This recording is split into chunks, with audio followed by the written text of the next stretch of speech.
Assalamualaikum warahmatullahi wabarakatuh. Waalaikumsalam warahmatullahi wabarakatuh. Perkenalkan, nama saya Wahyu Rinawati, guru dari SDN 2 Mabuun, sekaligus calon guru penggerak angkatan 11 Provinsi Kalimantan Selatan, Kabupaten Tabalong. Hari ini saya akan melakukan wawancara, Bu, berkaitan dengan pengambilan keputusan berbasis nilai-nilai kebajikan sebagai pemimpin. Baik Ibu, izin untuk mewawancarai Ibu. Perkenalkan lagi, ini adalah kepala sekolah saya.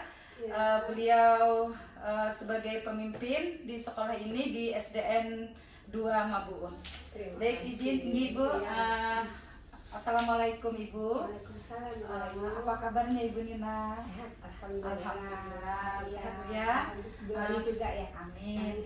Sebelumnya terima kasih Ibu telah memberikan waktu atau peluang untuk wawancara Bu ya. Baik Ibu, langsung aja. Iya, baik. Di sini wawancara saya yang pertama Ibu. Selama ini tentang berkaitan pengambilan keputusan berbasis nilai-nilai kebajikan sebagai pemimpin tadi Bu, selama ini bagaimana Bu Ibu dapat mengidentifikasi kasus-kasus yang merupakan dilema etika atau bujukan moral? Iya. Yang saya tahu kan dilema etika itu adalah sama-sama benar ya. Sama benar Ibu. Tapi yang mana yang harus didahulukan seperti itu ya. Nah, kalau misalnya bujukan moral adalah pasti dah salah satunya salah ya. Tapi bagaimana menyikapinya itu agar bisa berjalan dengan baik seperti itu ya. Nah, kalau yang ada di sekolah Mabuun 2, sepertinya yang saat ini saya pimpin sekian tahun, kita lebih ke bujukan moral yang sering yang saya dapati gitu Bu Ayu. Iya. Intinya menyikapinya ya Bu ya, bagaimana kita menyikapinya ya Bu ya. Betul, iya. Ternyata banyak bujukan moral ya Bu ya yang ditemukan. Iya, Oke, Bu siap-siap. Ayu. Baik Ibu, selanjutnya bagaimana Ibu menjalankan pengambilan keputusan di sekolah tadi, terutama untuk kasus-kasus di mana ada kepentingan yang sama-sama benar atau sama-sama mengandung nilai kebajikan. Iya. Kalau yang sama-sama benar itu biasanya saya tetap memprioritaskan adalah ke siswa. Yang mana kepentingan itu saya wujudkan dulu atau saya utamakan adalah kepentingan siswa dulu gitu. Baru nanti untuk yang lain. Jadi jika ada sesuatu program ataupun wacana yang akan dilaksanakan dan mungkin bertepatan waktunya sama, dan begitu saya harus memilih yang mana nih yang saya dahulukan, yang pasti saya prioritaskan adalah ke siswa untuk kepentingan siswa dulu. Tetap Ibu ya. Berarti itu ya Bu, prioritaskannya ke siswa gitu Betul, ya. iya. Kemudian Ibu, langkah-langkah atau prosedur seperti apa yang biasa Ibu lakukan selama ini? Iya. Saya mungkin tidak bisa menceritakan sedetail mungkin hal-hal yang terjadi yang secara globalnya yang saya bisa ambil, misalnya adalah mungkin salah satu guru yang harus mengorbankan misalnya siswa ya. Nah, itu yang saya dekati dulu. Jadi ada apa sebenarnya, bagaimana bisa mencari solusi yang terbaik agar siswa ini tidak dirugikan seperti itu. Jadi saya tetap tadi mengutamakan siswa, kemudian tapi saya pendekatan ke gurunya. Saya cari dulu masalahnya apa, kita cari informasi sebanyak-banyaknya dari teman sejawatnya mungkin, bahkan saya cari latar belakangnya seperti apa sehingga insya Allah titik masalahnya akan ditemukan sehingga tadi masalahnya bisa terselesaikan. Artinya secara keseluruhan ya Ibu. Kemudian Ibu, hal-hal apa saja yang selama ini Ibu anggap efektif dalam pengambilan keputusan pada kasus-kasus dilema etika? Sangat efektif tadi yaitu dengan pendekatan dulu. Jadi pendekatan tadi pula saya jabarkan bahwa kita bekerja itu bukan hanya bekerja, tapi kita ini tanggung jawabnya ke siswa, kan?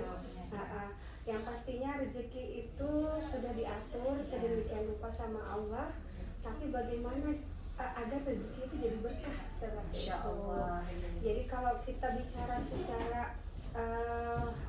secara pendekatan, kemudian ke spiritual, Oke, insya Allah penyampaian kita tuh bisa lebih bermakna seperti itu ya. Jadi arahnya kemana nih, kerja ini mau apa sebenarnya, seperti itu. Itu yang sering saya terapkan ke SD ini.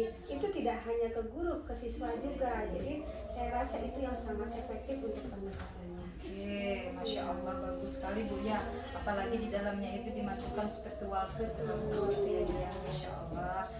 Kemudian Bu, hal-hal apa saja yang selama ini merupakan tantangan dalam pengambilan keputusan pada kasus-kasus di Bima Etika tersebut? Namanya di sini gurunya kita banyak, siswanya juga banyak, yang pasti kepalanya berbeda-beda, masalahnya juga berbeda-beda. Iya, betul, Ibu. Itulah merupakan tantangan bagi saya. Terkadang saya harus menyikapi orang ini tidak sama dengan menyikapi guru yang lainnya. Saya tidak bisa menyikapi anak ini dengan anak yang lainnya. Jadi itu tantangan saya, mencari bagaimana saya bisa mengerti mereka, mengerti apa kebutuhan mereka, dan itu saling keterbukaan dulu. Ada pendekatan dulu. Kalau tidak ada pendekatan, kita tidak mungkin bisa dapat. Jadi kalau sudah ada pendekatan, ada keterbukaan, sehingga saya bisa memahami kebutuhan dia seperti ini.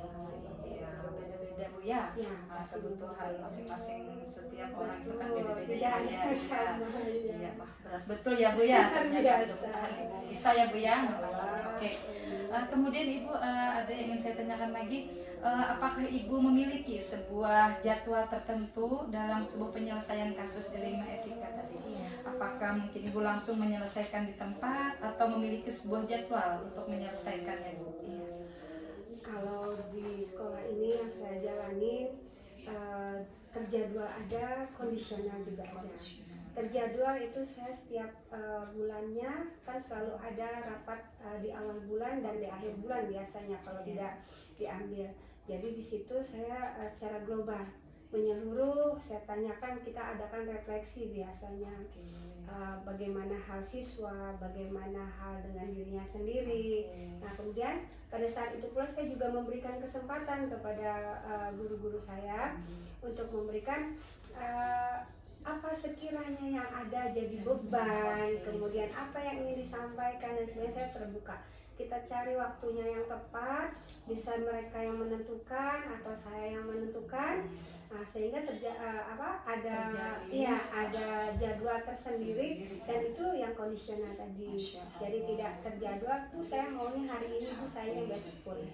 Tapi yang terjadwal juga ada ya Bu ya, berarti terjadwal ada, yang kondisional juga ada ya Bu ya. Pastinya saya berusaha untuk bisa selalu ada buat mereka. Masya Allah, Ibu luar biasa Bu ya. Kemudian Ibu, apakah ada Ibu seseorang atau faktor-faktor yang selama ini mempermudah atau membantu Ibu dalam pengambilan keputusan dalam kasus-kasus di Bima Etika? Kalau yang masalah yang ibaratnya yang intern banget, saya juga tidak akan melibatkan salah satu dan dua gitu. Saya berusaha untuk tidak melibatkan orang dalam, tapi saya melibatkan keatasan. Jadi saya tetap konsul dengan pengawas, saya konsul dengan pihak dinas pendidikan. Sekiranya apa yang saya sampaikan ke guru-guru saya, ke guru-guru itu ada dasarnya. Jadi tidak hanya berbicara, tapi ada faktanya. Jadi kita juga punya komunitas kan, kepala sekolah juga punya komunitas. Di situ juga kita sharing. Ada yang sekolah lain punya masalah seperti ini. Nah dari situ kita bisa ambil yang mana sekiranya pas untuk dilaksanakan di sekolah kita, seperti itu Bu Ayu. Menyesuaikan. Iya. Oke. Terus dari semua hal yang telah Ibu sampaikan, pembelajaran apa yang dapat Ibu petik dari pengalaman Ibu mengambil keputusan di Bima Etika Ibu? Iya. Yang pastinya jangan takut ya Bu Ayu untuk jadi kepala sekolah. Insya Allah Ibu, kalau Allah sudah menakdirkan Bu ya. Untuk bersikap sabar itu pasti, kemudian tidak egois ya. Seperti layaknya orang tua, kita itu sebagai orang tuanya. Jadi kita harus bisa mengayomi guru-guru kita, anak-anak kita, karena keperhatian itu yang mereka butuhkan. Semua punya masalah masing-masing. Tidak ada yang tidak punya masalah. Betul. Saya sendiri pun sebenarnya punya masalah, tapi masalah Tergantung saya bagaimana menyikapinya ya Bu ya. masalah saya tekan sendiri gitu Wah. kan. Tapi saya insya Allah apa yang kita selesaikan mempermudah orang lain, Insya Allah pun kita akan pun akan dimudahkan Ya, ya Bu. seperti Amin, itu, amin, Bu Ayu. amin, ya, Iya. insya Allah. Ada keyakinan hati itu sendiri ya Bu ya. Pasti, Bu Ayu. Oke. Nah Ibu, demikian wawancara kita tadi. Semoga Ibu juga tetap bisa mengayomi yang begitu banyak guru ya Bu ya, luar biasa Ibu. Dan mudah-mudahan juga nanti saya bisa mencontoh seperti Ibu. Mudah-mudahan Ambil yang baik, buang yang buruknya. Insya Allah. Luar biasa Ibu. Baik Ibu, terima kasih untuk kesempatannya pada hari ini. Semoga Ibu selalu diberi kesehatan sama-sama kita, dan kita juga nanti bisa bertemu kembali. Amin. Terima Ya, kasih. makasih, Bu Ayu. Assalamualaikum warahmatullahi wabarakatuh.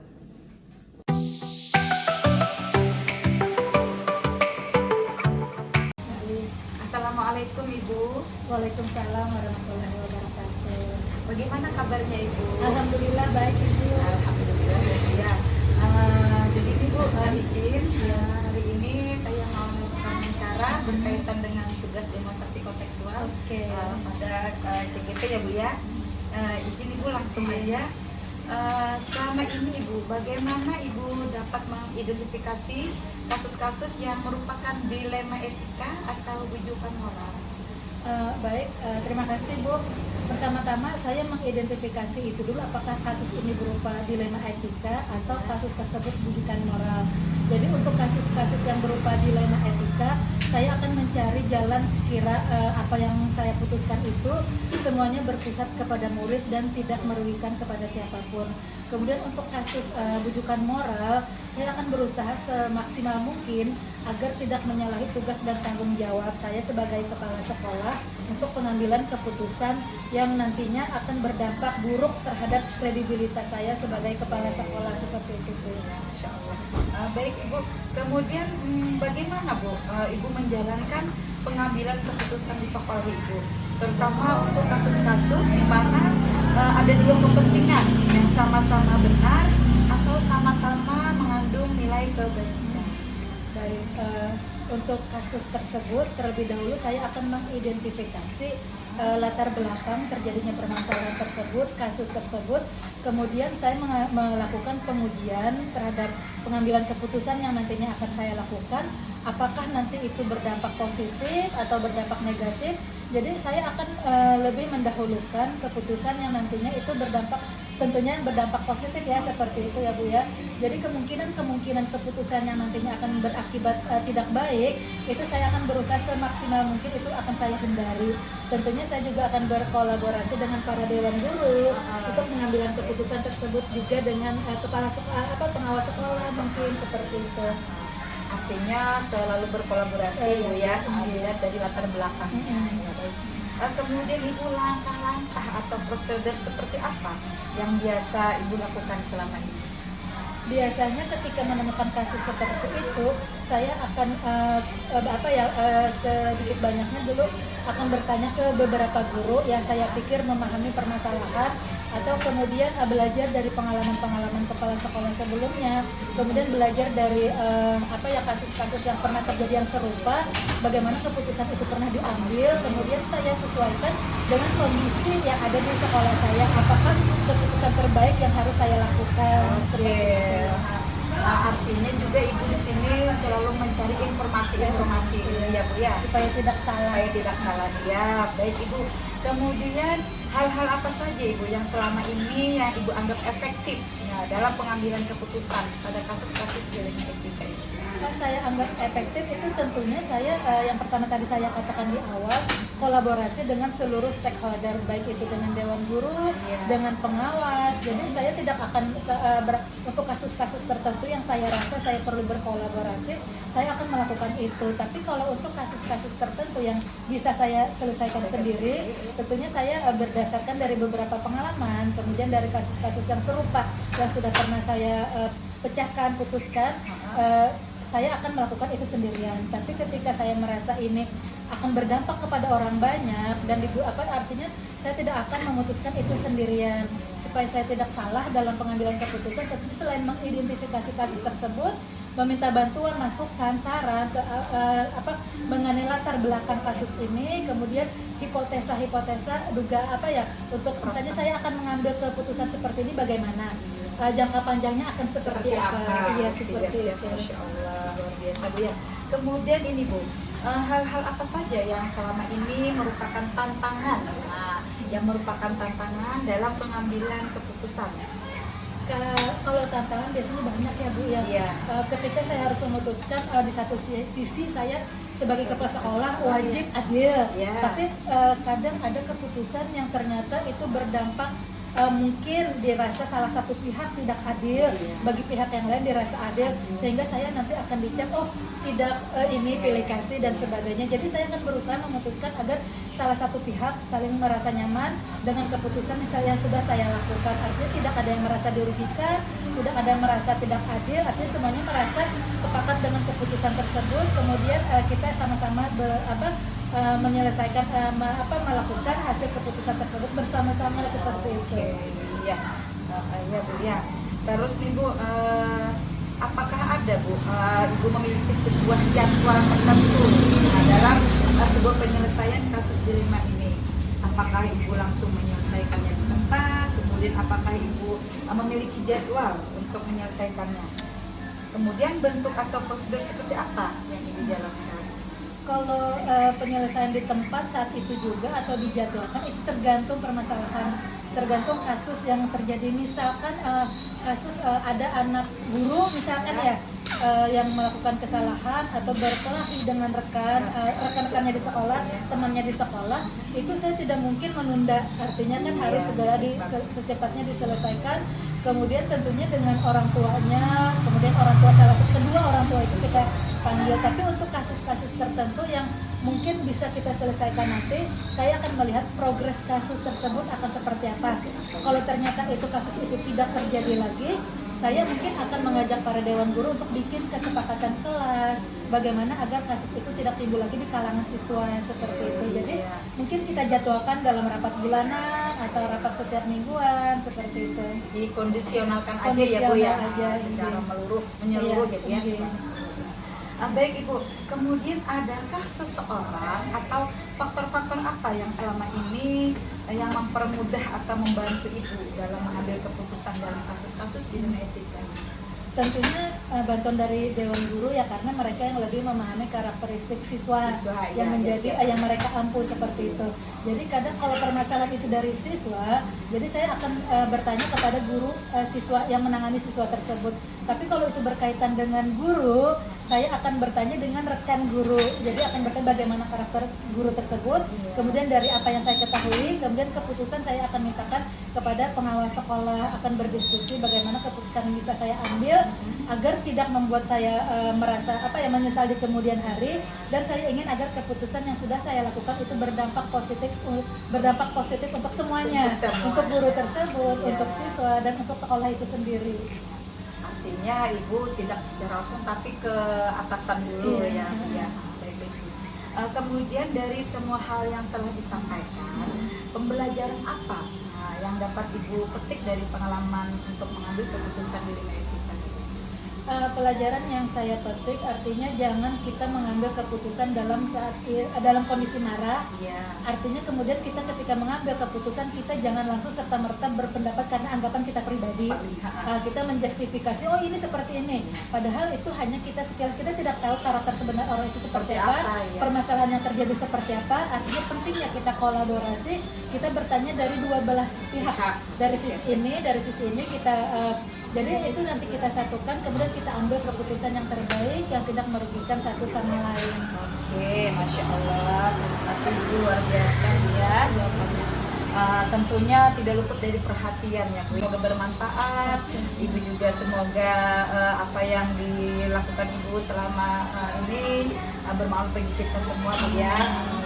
Terima kasih Ibu. Sama-sama. Mohon maaf ganggu waktu dia. Sama-sama, terima kasih. Assalamualaikum warahmatullahi wabarakatuh. Ibu. Waalaikumsalam warahmatullahi wabarakatuh. Semoga lancar Ibu, sukses. Amin. Ibu terima kasih. Sama-sama.